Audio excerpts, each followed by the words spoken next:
What's up, my YouTube family?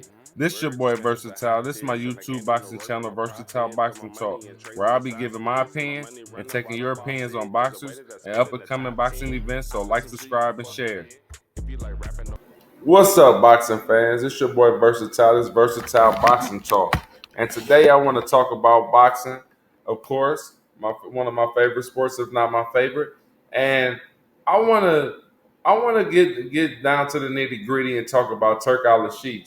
Who do he think he is, man? It's like this dude to set up some fights now. He's trying to make boxers fight now. You know what I'm saying? He's basically trying to tell Tank Davis and Canelo Alvarez what they gonna do.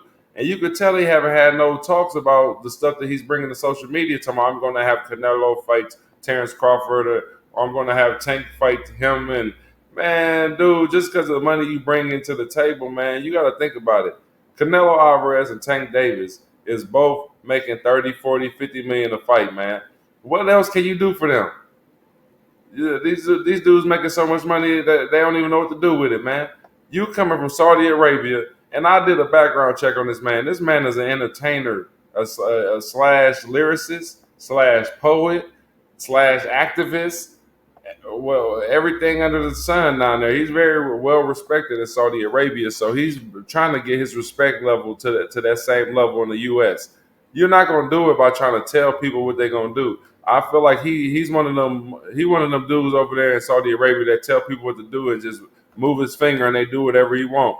I like how Canelo Alvarez and Tank Davis has both came at this man. Tank Davis said, "You need to buy me 2 Ferraris to even come and talk to me." You know what I'm saying? Canelo Alvarez, you know how he talk. You like, man, I don't like how this man talks. You know, Canelo Alvarez ain't gonna say too many words. He gonna give you a simple statement. He said, "I don't like the way Turk talks." You know, he said, "I got respect for the man, but I know what Canelo's saying with that. He's saying, man, you ain't controlling nothing over here in the U.S., man.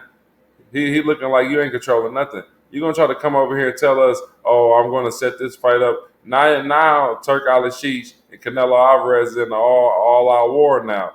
Because Turk Al is basically trying to say Canelo's picking the easiest fights, and you know, that's the reason why he don't want to come to Saudi Arabia and fight Terrence Crawford. You ain't gonna make that man fight Terrence Crawford, and that's another thing. After Terrence Crawford's last fight with Madrimov, man, I'm sorry, man. Canelo Alvarez really ain't looking forward to that fight. If he is because he know he gonna. Man, if you ask me, Canelo gonna destroy it. He'll destroy Terrence Crawford, man. That picking up all that weight for Terrence Crawford, man, that's an obstacle on his own, man. Before you even get to the fight, man, that's an obstacle. You mean to tell me you're gonna pick up all that weight, go up there and fight somebody that's used to the weight, somebody who has never been knocked out? I don't care about Canelo's 2 losses. Canelo got a metal chin, y'all. If y'all ain't noticed, I don't think anybody in boxing could fight triple. Can nobody in the weight class fight Triple G 3 times and not get knocked down not one time, man? I'm sorry. That alone let me know that Canelo's a beast. Even though I am mad at Canelo because I feel like him and David Benavidez should have been got that out the way. You know, I'm not gonna be biased. I'm gonna say that too, and I'm a Canelo fan. But at the end of the day, Turk Al, man, I don't know what he think he doing. But let's go ahead and get down to the other nitty gritty. Let's talk about this damn fight. And that's another thing. Talk about David Benavidez, Canelo. That's the fight that we all want to see, and you know that, man. That would have been your mandatory for 3 years, man. I can't take up for you if I get in an argument with somebody and they tell me, oh, nah, man, nah, Canelo ducking. I can't sit there and be like, nah, he ain't. I like, it seems like that's what you're doing. But at the end of the day, you want to fight Berlanga. Berlanga, man, you're going to beat the dog mess out of Berlanga, man. Berlanga been getting rocked. Berlanga got rocked like 3 fights, man. So it's like, man, come on, Canelo, man. I know this is an easy payday. And Berlanga, man, if you don't calm down, man, you at the press conference out like, I don't know what's wrong with you, bro. It's like you let your jury talk for you, man. You let your flashiness, man. You gonna do all that stuff at the press conference to get your ass knocked out on September 15th, bro. I don't get you, boy. I don't get you. Berlanga, you doing too much, man. And you know what's crazy? I got so much respect for Caleb Plant.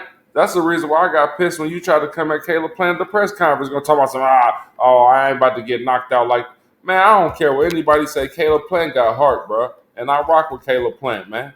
Caleb Plant don't duck no smoke. He's one of the boxers in the top level right now who ain't duck no smoke. He took 2 losses for it, but man, that man still got his respect, man.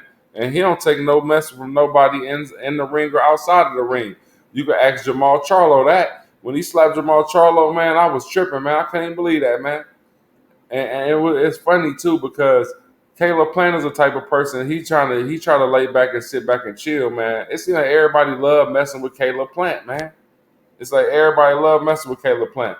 And speaking of Caleb Plant, he's on the undercard too of the Canelo fight. He's on the undercard. That undercard, y'all need to watch that, man. Y'all need to watch that. That's gonna be a cold fight September 14th. I said 15th earlier. My bad, it's the 14th. You need to watch that, man. T-Mobile Arena. But y'all need to, man. You got Danny Garcia. You got Israel Laura. Man, I ain't gonna lie. This a cold little undercard, man. Y'all need to tune in. And Canelo is fighting Berlanga's old silly ass, man, for the super middleweight titles, man. WBO, the WBA, the WBC. Because Canelo vacated one of the belts because he ain't fight David Benavidez. So I mean, at the end of the day, we need to see some good fights on September 14th, which I don't have no doubts, man. Because I ain't gonna lie, Danny Garcia, man, it's gonna be the hardest test in your life fighting Israel Laura. And Israel Laura ain't no joke in that ring, man.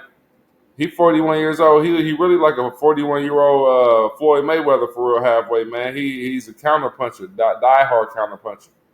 But Berlanga, man, I hope you get what you asked for, bro.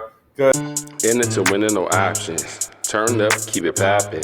Niggas too fly with no palate. Words expensive, but hot.